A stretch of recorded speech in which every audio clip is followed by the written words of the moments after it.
Hey guys, welcome to this week's recap of the Real Housewives Ultimate Girls Trip Thailand, episode 6, Tantric Tantrums. And guys, I feel like this was a recovery episode because the previous episode was just way too much, way too heavy.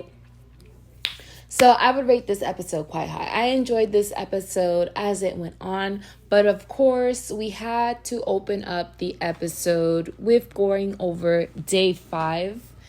And it's just poor Pepsi. These girls gave Pepsi a run for his money.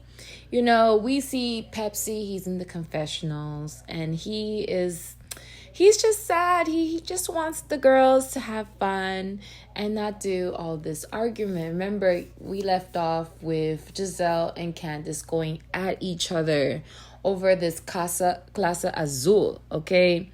So the girls, they are all getting dolled up for the all-white party hosted by Marisol. And that was actually what I was excited for. I felt like it was sad to end the previous episode without seeing Marisol's event. So now we're going to get into it. So we're going to get into a lot of events, actually. So Heather, she comes with the jokes. Some of you guys don't like Heather, but I actually like Heather. I feel like Heather, she gives a lot of the comic relief of the situation. Like, she is down for a good time, and I'm here with that because I want the girls to have a good time so I can have a good time. I don't want too much drama. We want a little bit of drama, but not too much where it becomes overwhelming. So Heather, she's with the jokes, and she offers Portia a shot in her room of the Casa Azul that she stole from Giselle. And I'm like, yes. And I'm like, okay, let's let go and let bygones be bygones. Okay, let's move forward. But, it would have been way more funnier if she did this joke with Giselle. I think that would have been awesome. But y'all, we see Giselle and she is still mad. She's like, before this trip is over, she needs to know who has her Casa Azul bottle.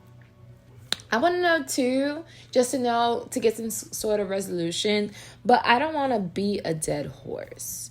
So Pepsi has all the girls together and he let the girls know, he read the girls down. He's like, he is not happy. Okay. I'm like, sir, you're supposed to be the host. You're not supposed to be having all these feelings. And he calls out all the fakeness with the girls.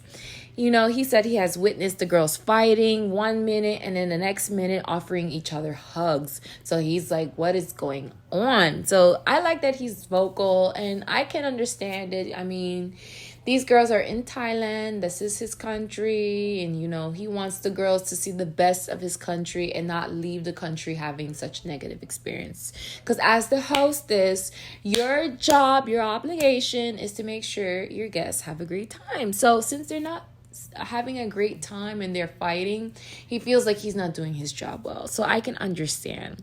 So I'm so happy that Candice apologized for yelling. And I'm like, yes, Candice, ownership of your part.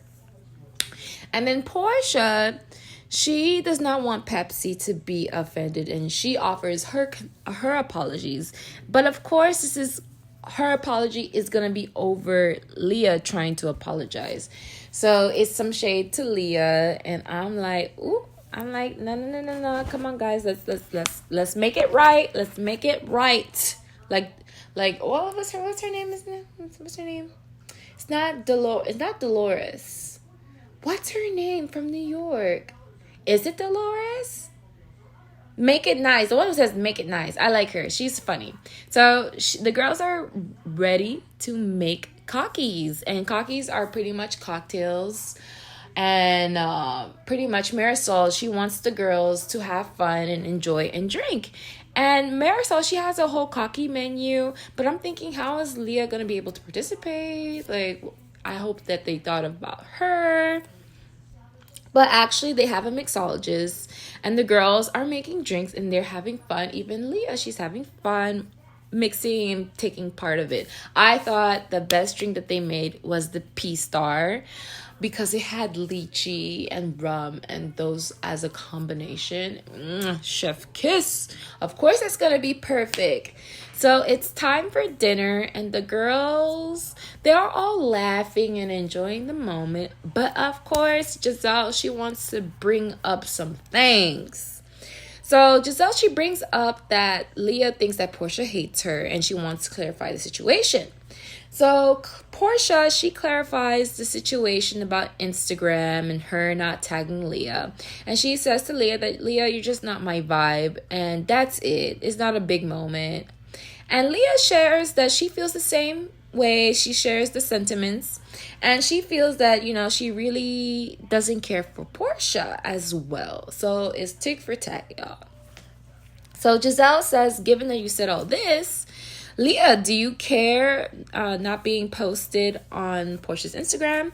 Leah says it wasn't really about the Instagram. She doesn't care to be tagged. What she did care was that she was sharing how social media plays a role in the Bravo universe.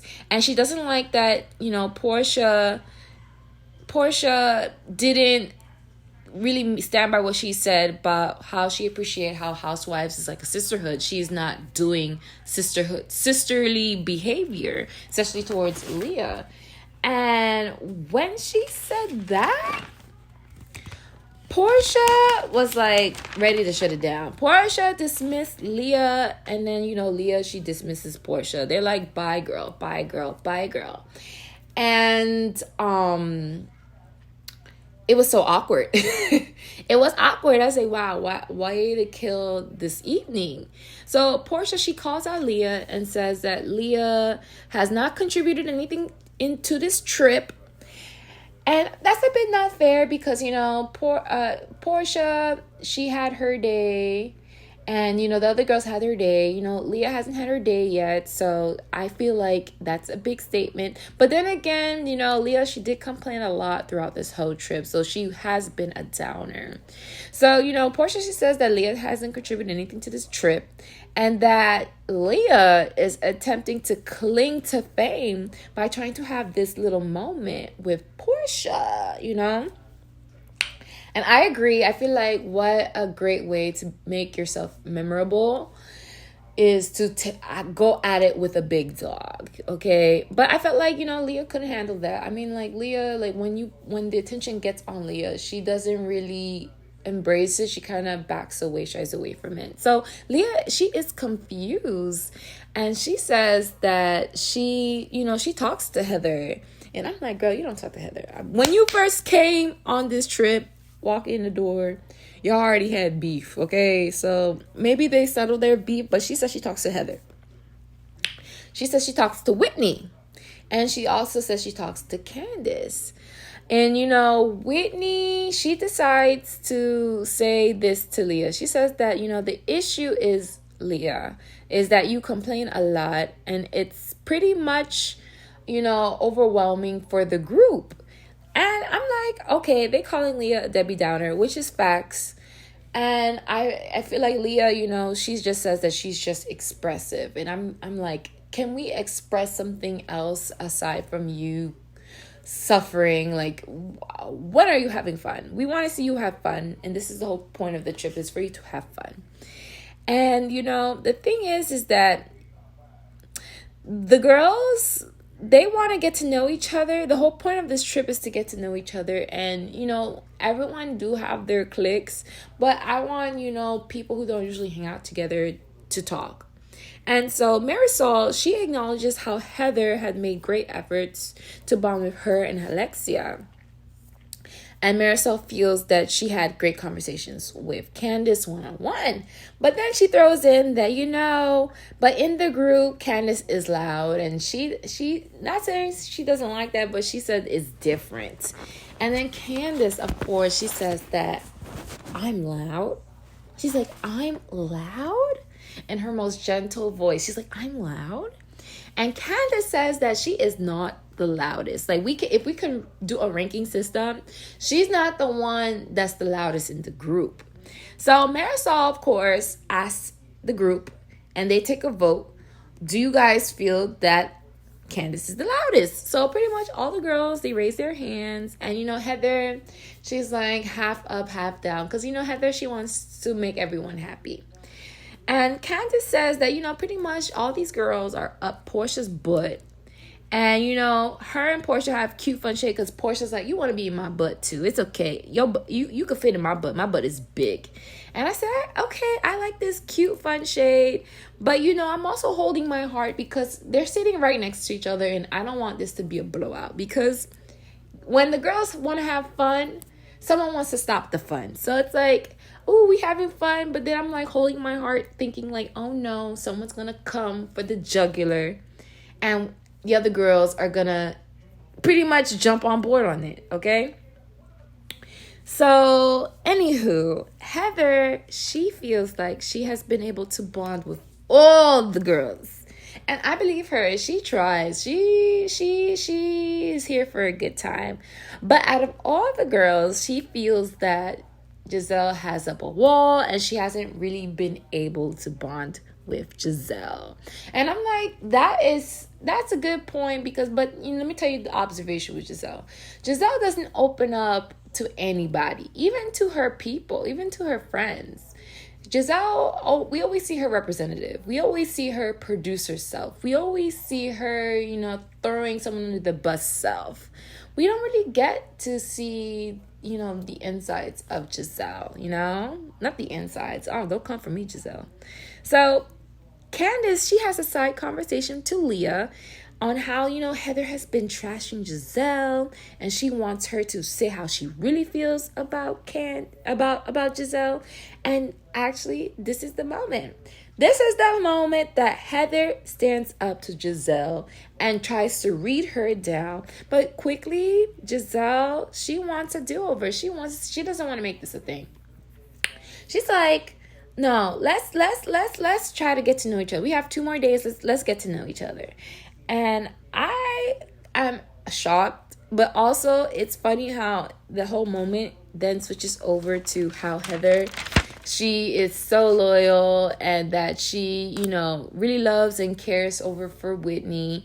And when dinner ends, you have the moment where it's a positive moment. The crazy cousins, they have found a resolution. And they're no longer the crazy cousins. They're the cute cousins because they hugged it out. They bond. They just want each other to be real with each other and, have each other's back. And I see it and, it rains over them. So everyone is like so mystified by this moment. So all the girls decide this is the perfect time to hop in the pool butt naked. But of course, Portia and Giselle take no parts of that. And so all the other girls, they have fun in the pool. And that was the end of day 5. So we get into day 6 and Pepsi is letting the girls know what today is going to be about. And he is not playing. Today is temple day. So best behaviors and dress appropriately, okay? Ain't no joke. So the girls, they all come down for breakfast, but Leah has to run back to her room and throw up because she is not feeling well. And I feel so bad for her. This is just a bad trip for her. This is not her trip. Oh, poor thing. But, the thing is that today, Temple Day, is Leah's event day. So this is supposed to be Leah's time to have the spotlight. So I don't know, maybe the situation was overwhelming for her, but it wasn't working out for poor thing. And so she is going through a lot, and it's a lot of TMI, honestly. So she has to stay home, stay in the villa. And the girls, they are en route to the temple. And, Pepsi, he has this under control. So Heather, remember Heather, she wants to get to know Giselle more, and Giselle's opening up the opportunity for Heather to do so. So Giselle pulls Heather to come over to their bus, and they are getting to know each other, and I like that. I like to see the girls have fun, and I want to see this.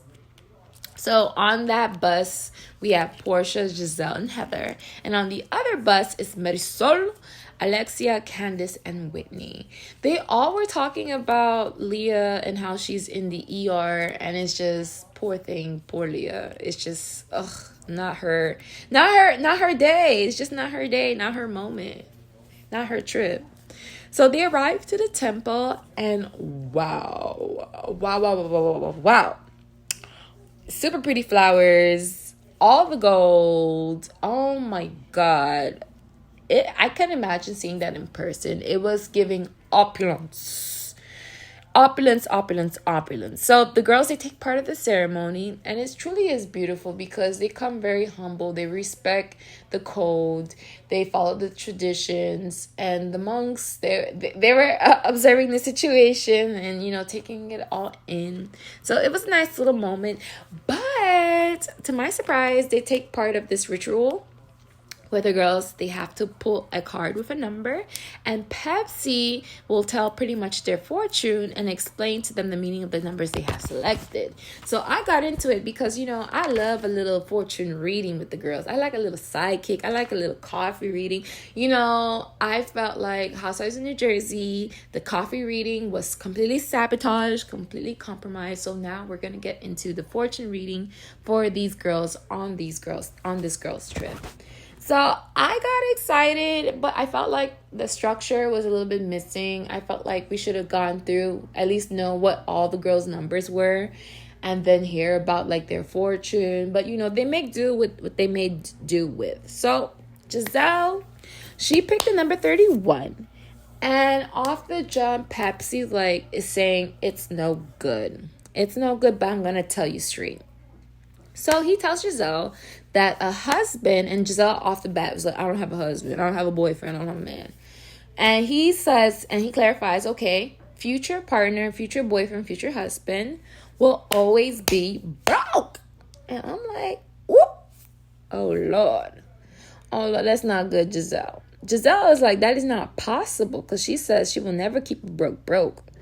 But I'm like, ooh, that's not good. That's not appealing. Maybe she falls in love where she didn't think she would fall in love with. So let's keep an eye out on that.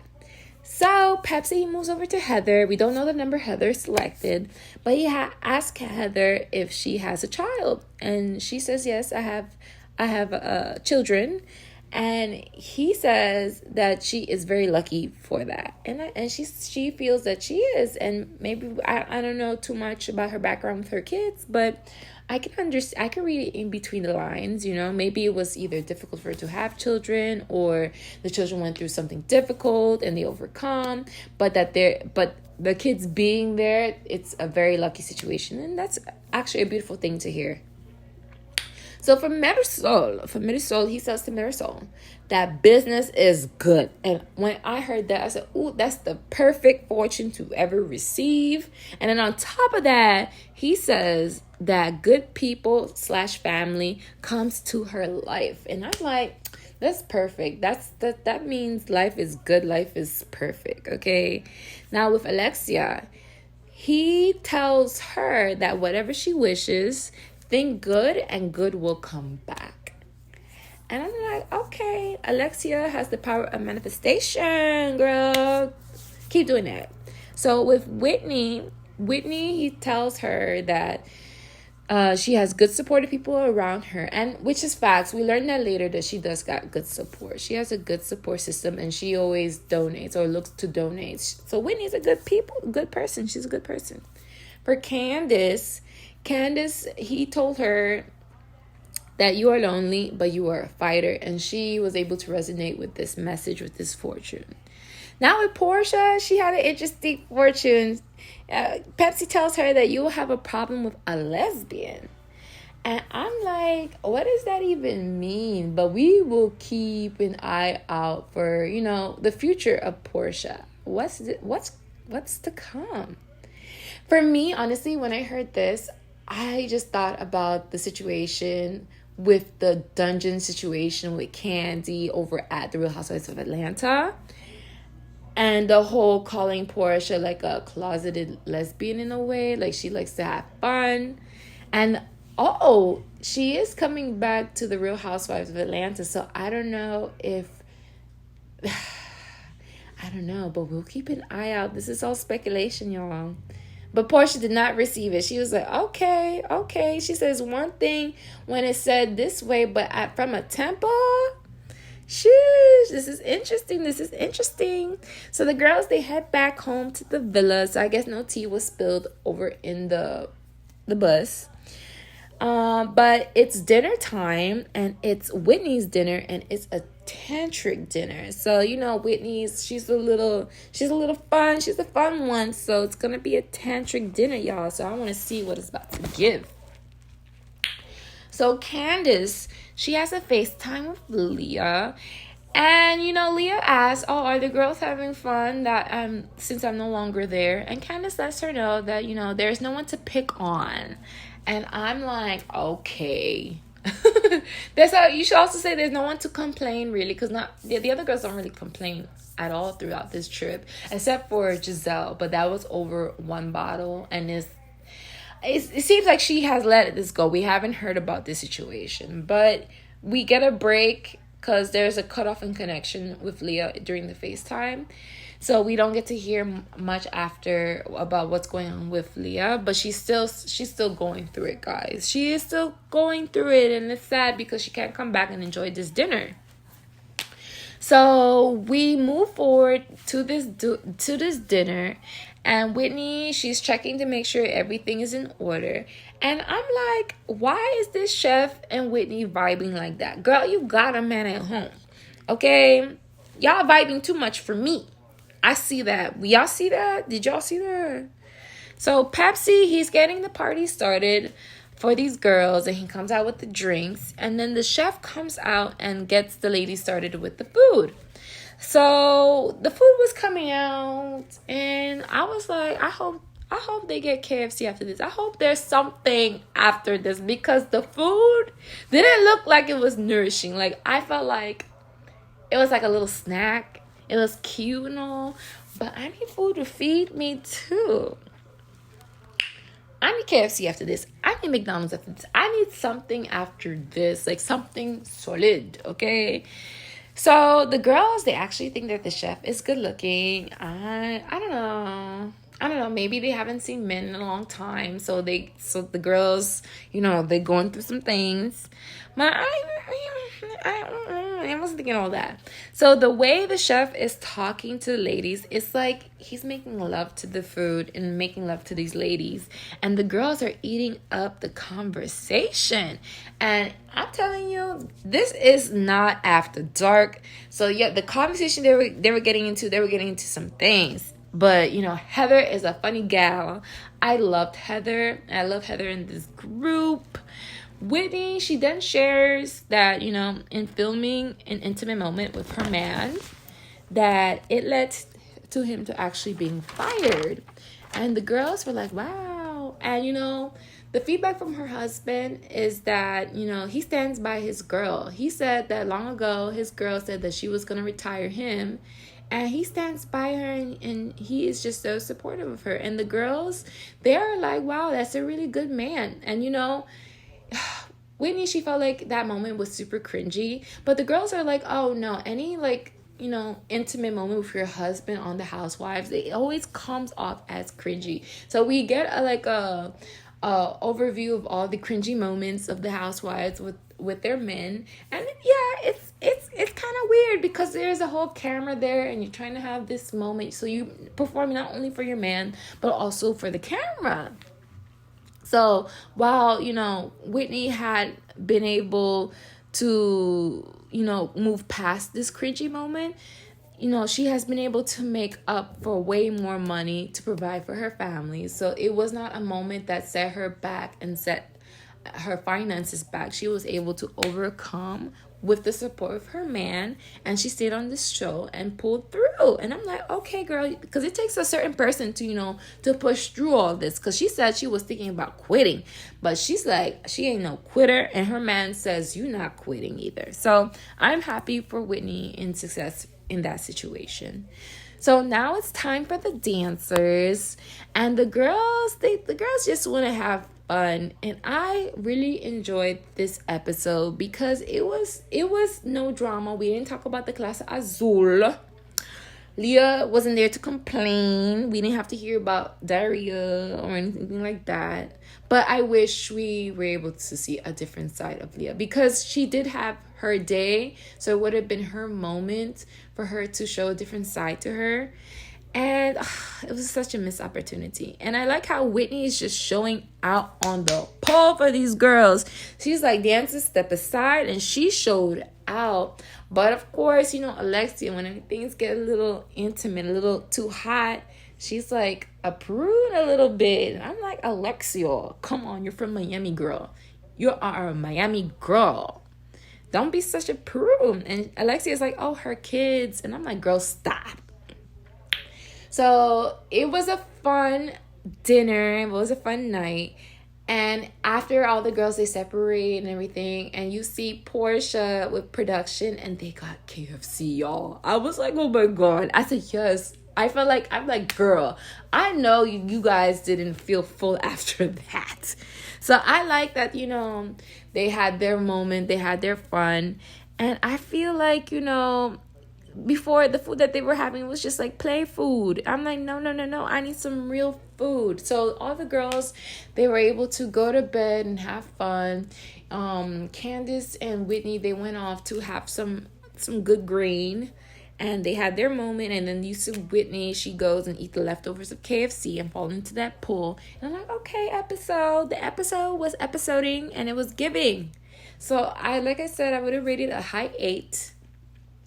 I'm looking forward for the next episode. And you guys, they're almost done with their trip. So I would hope for the rest of this trip, what is left, that we get to see a better side, a more happier side of Leah. I want to see Giselle bond with Heather some more. And, I want Portia and Candace to hug it out, move on, move forward. But at the end of this, we do need to know what happened to the Clase Azul. So stay tuned. So guys, if you like this recap, don't forget to like, share, and subscribe. I appreciate every one of you who take the time to listen to this recap. And as always, share as much kindness as possible. Stay tuned, and I'll talk to you soon. Bye.